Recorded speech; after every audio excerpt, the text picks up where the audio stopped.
Os dentes são essenciais, é uma parte do nosso processo evolutivo. Com eles, nós cortamos alimentos, trituramos alimentos, nós articulamos palavras, ele molda a nossa face, ajuda no nosso crescimento craniofacial, são fundamentais e são muito importantes. Mas quando é que os dentinhos começam a nascer? Uma curiosidade para vocês, gente, quando seu bebê nasce, os dentinhos dele já estão no crânio dele, tá certo? Estão lá só esperando o momento de erupcionar. E quando é que eles vão erupcionar? Por volta de 5, 6 meses de vida. Obviamente, isso é uma média, tá certo? Algumas pessoas podem erupcionar os dentes mais tarde, alguns bebês, outros um pouquinho mais cedo. Por exemplo, minha sobrinha começou a erupcionar por volta dos 9 meses. E tudo isso está normal, é esperado, certo? Os dentes, ele tem uma cronologia de erupção. Então, primeiro você espera que vai nascer os incisivos, que são esses 4 dentes da frente. Depois, primeiros molares, que é o dentinho mais gordinho lá de trás. Depois, os caninos, que são as presas que chamam, né? Depois, os segundos molares. Então, o seu filho vai ter 20 dentes de leite quando ele tiver 2 anos de vida. Porque esse processo de erupção vai acontecer até os 2 anos de vida. E uma curiosidade, com 2 anos de vida é o momento que, se seu bebê usa chupeta, para ele parar de usar chupeta.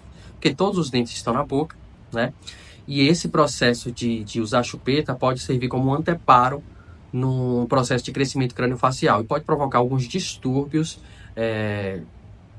ortodônticos e esqueléticos no seu filho, como por exemplo mordida aberta e alterações esqueléticas. Por isso que é o momento ideal para tirar a chupeta, e também com 2 anos tem um fim que a gente chama da fase oral, que é quando o bebê tem apego, tem prazer, tem naquela ato de sucção na fase oral um momento de acalanto, um momento de paz da sua vida. Então ali está acabando a fase oral por volta dos 2 anos e todos os dentes nascerem, é o momento de tirar a chupeta, tá certo? Então, a cronologia de erupção dentária vai de 6 meses aos 2 anos dos dentes de leite. Vão ter 20 dentes de leite na boca. Então, por exemplo, de um lado vai ter um incisivo, outro incisivo, um canino e 2 molares. E assim de todos os lados, totalizando 5 dentes de cada lado, em cima e embaixo, no total 20 dentes, tá certo? Os distúrbios de erupção dentária mais comuns podem ser, por exemplo, dentes natais, que é quando o seu bebê nasce com dentes, certo?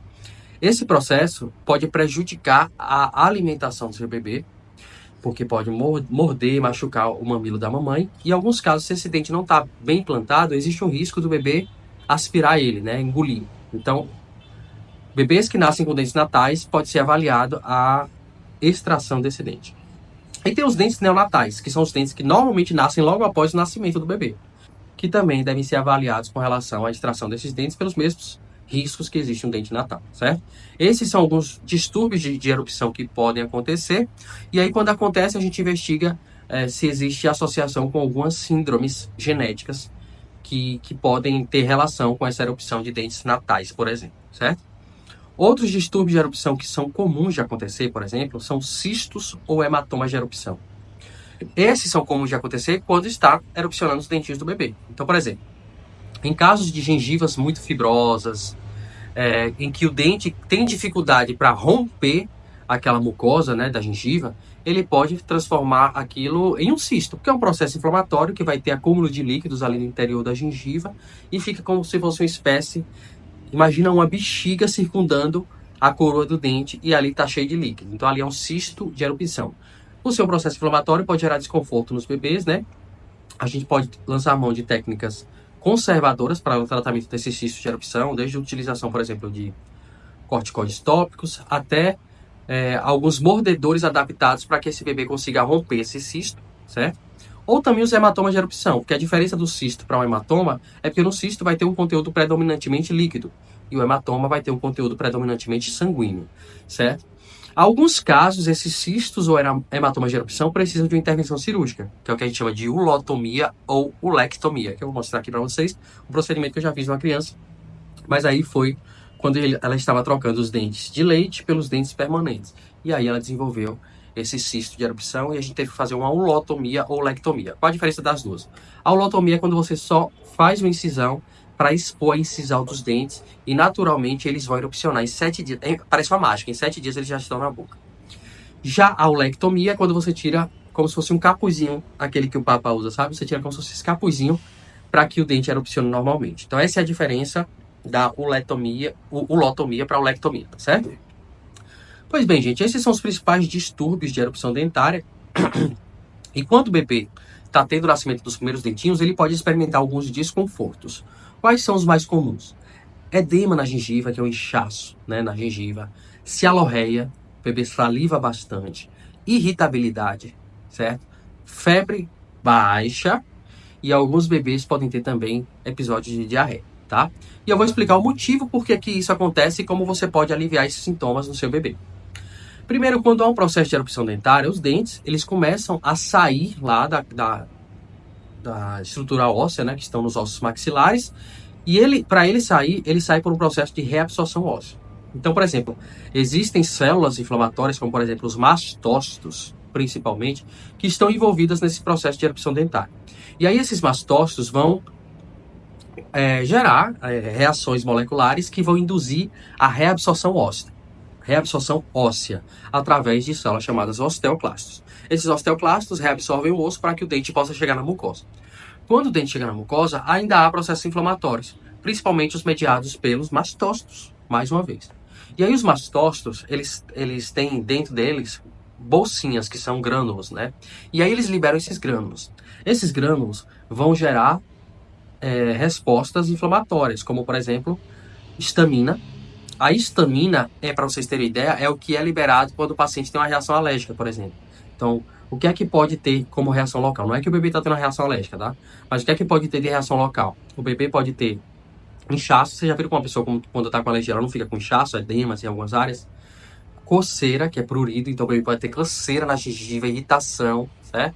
Porque a coceira e o inchaço geram irritação. E uma leve sensibilidade local, uma dorzinha local. E tudo isso gera uma irritabilidade no bebê. Porque tudo isso é mediado pelos mastócitos, que vão gerar estresse oxidativo, inflamação, liberação de histaminas e também de alguns fatores inflamatórios que vão ajudar nos processos de reabsorção óssea, de remodelação de colágeno, certo? De deixar ali a estrutura mais molinha para que o dente possa romper, tá? E outras questões que podem ser liberadas por essa resposta inflamatória são as prostaglandinas. Então, para vocês terem ideia, quando há uma resposta inflamatória, há a liberação do que a gente chama de ciclooxigenases. Então, existe toda uma cascata inflamatória e as ciclooxigenases vão liberar prostaglandinas. As prostaglandinas são mensageiras de dor, de edema, de alterações no processo da circulação local e também de contração de músculo liso, certo? E essas prostaglandinas, elas não vão ficar concentradas ali só localmente. Então, como elas agem sobre o músculo liso, o que é que acontece? As prostaglandinas que viajam no intestino, elas promovem contração de músculo liso. E aí, esse bebê pode ter mais diarreia. Porque, por exemplo, na parte final do processo do intestino, no intestino grosso, é onde há maior reabsorção de água. Então, as fezes ficam ali paradinhas para reabsorver um pouquinho de água, para depois elas saírem mais sólidas. Quando há um aumento do processo das prostaglandinas, né, há uma maior contração do músculo liso, certo? Uma outra coisa que pode acontecer é que a histamina também vai agir no corpo, e a histamina aumenta a secreção do ácido clorídrico, que é o ácido responsável pela digestão na região do estômago.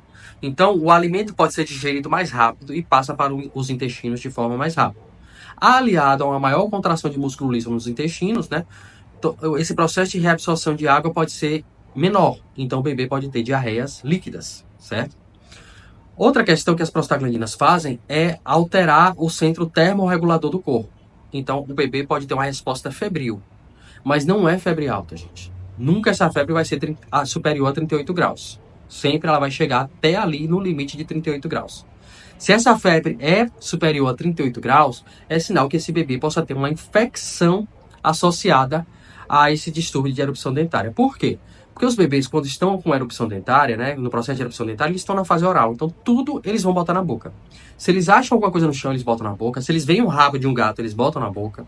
E muitas vezes, os cuidadores, né, papais, mamães, vovós, babás, não estão o tempo todo vendo. E alguma vez, esse bebê pode botar algo na boca que lhe gera infecção. E aí, alguns bebês podem ter febre alta por conta dessa infecção. Mas não é por conta do processo de erupção dentária, certo? É um mito que os dentes erupcionando geram febre alta, tá? Além do mais, essa questão da fase oral pode também gerar uma diarreia no bebê, porque é a questão que ele pode adquirir alguma bactéria que gere algum distúrbio gastrointestinal nesse processo, tá? Por isso que não dá muito bem para a gente diferenciar se ali a diarreia é de um processo de erupção dentária ou se é de uma infecção intestinal. Mas pode acontecer diarreia no processo de erupção dentária, tá? Inicialmente eu já tranquilizo vocês.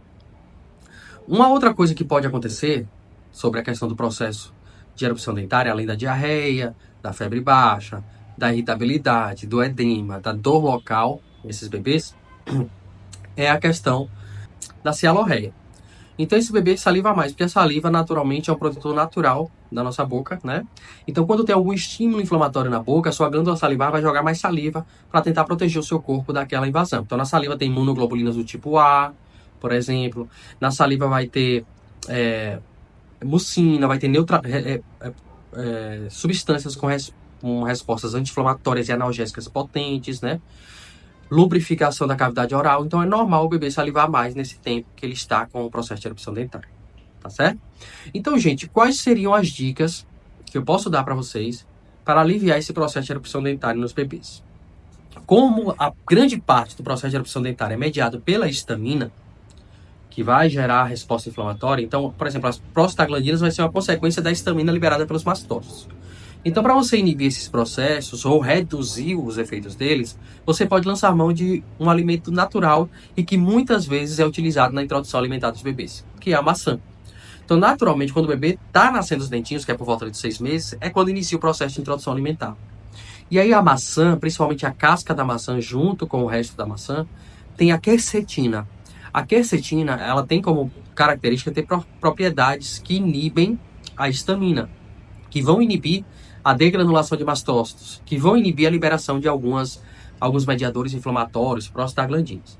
Então, você fazer papinha de maçã para o seu bebê, você botar essa maçã para assar e também dar como se fosse uma papinha, né?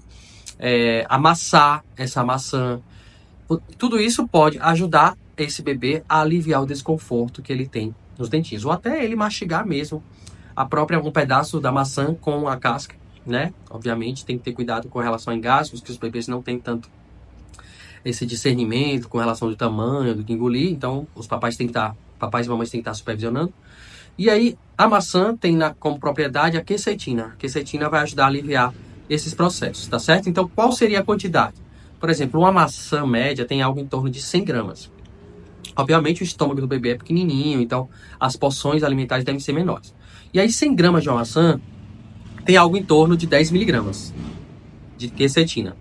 100 gramas de maçã tem 10 miligramas de quercetina e algo em torno de 20 a 25 miligramas de quercetina já vai ajudar a inibir ou a regular esses mastócitos, histaminas, mediadores inflamatórios que acontecem nesse processo de erupção dentária. Então você pode dar porções de maçã ao longo do dia para esse bebê, certo? Uma outra coisa que você pode fazer também é camomila. O chá de camomila ele tem propriedades analgésicas e anti-inflamatórias da mucosa oral. Então, quando você embeber a chupeta desse bebê no chazinho de camomila, ou pegar uma fraldinha dele, botar no chazinho de camomila morno para ele morder, certo? Para ela morder, isso vai ajudar a drenar os fluidos também, ajudar no processo de erupção dentária, né? E também vai ajudar a reduzir edema e dor que esse bebê possa estar sentindo, tá certo? Então, essa também é uma dica para aliviar o desconforto dos bebês durante o processo de erupção dentária. Uma coisa que eu acho importante deixar claro, gente, é que não inventa negócio de adoçar nada que você dá pro seu bebê, não. Certo? Seu bebê nem conhece açúcar. Ele nem sabe disso. E açúcar não faz bem. Então não mostre açúcar pro seu bebê. Se for dar um chazinho de camomila, não bota açúcar, não inventa de botar mel, não inventa de botar nada. O bebê não conhece esse gosto. Ele tá conhecendo os sabores agora, tá? Se seu bebê ainda mama, ofereça para ele o seu peito. Isso também ajuda. O leite materno, gente, parece que sei lá, um caldo que Deus fez que trata tudo, que ajuda em tudo, certo? Então, leite materno também pode ajudar. E lembrando, se você for dar um pedaço de alimento, sempre supervisionando, o papai ou a mamãe segurando, porque o bebê não tem ainda o mecanismo de questão de saber o tamanho, como engolir direitinho e essas questões, tá? Então, prefira maçã, chazinho de camomila, leite materno, molha uma fraldinha no chazinho de camomila, bota pro bebê morder, tá certo? E isso vai aliviar e é um processo. Então, se o bebê teve febre alta, interessante comunicar ao pediatra. Se a diarreia está prolongando mais do que deveria, porque a diarreia normalmente do processo de erupção dentária é pontual. Um dia, certo? Ali no máximo 2 dias. Se essa diarreia está persistindo, é interessante consultar o pediatra. E lembre, se seu bebê está com diarreia, é importante hidratar. Tudo que sai tem que entrar em forma de líquido. Então você vai ter que dar água.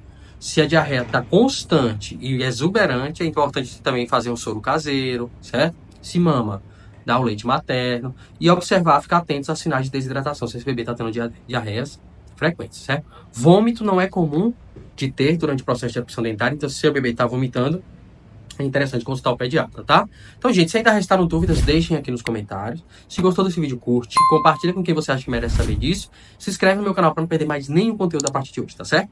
E até o próximo vídeo.